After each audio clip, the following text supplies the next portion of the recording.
দর্শক, এই মুহূর্তে মক্কা থেকে হজ পালনের খবর জানাচ্ছেন প্রতিনিধি সাইফুল ইসলাম। ধন্যবাদ আপনাকে। আপনি জানেন আজকে পবিত্র হজের দিন। তো আজকের এই দিনে আরাফাত ময়দানে অবস্থান করছেন হাজিরা। বিশ্বের বিভিন্ন দেশ থেকে 15 লক্ষাধিক হাজি বর্তমানে সৌদি আরবে হজ পালন করছেন।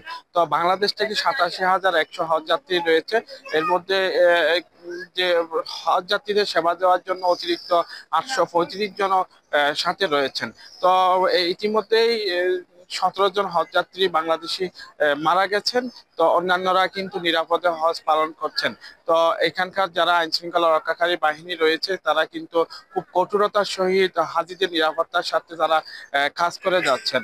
তো আজকে 9 জিলহজ হজের আম, যে আরাফাত ময়দানে আনুষ্ঠানিকতা শেষে কিন্তু হাজিরা মুজদালিফায় যাবে। মুজদালিফা থেকে তারা শয়তানকে পাথর নিক্ষেপ করার মধ্য দিয়ে আবার পুনরায় কিন্তু আবার মিনায় ফিরে এসে বড় শয়তানকে পাথর নিক্ষেপ করে তারা যে কুরবানির মধ্য দিয়ে কিন্তু মাথার চুল ছোটো করে পবিত্র কাবা শরীফে এসে কিন্তু তওয়াফের মধ্য দিয়ে হজের আনুষ্ঠানিকতা সম্পন্ন করবে। সাইফুল, আপনাকে ধন্যবাদ।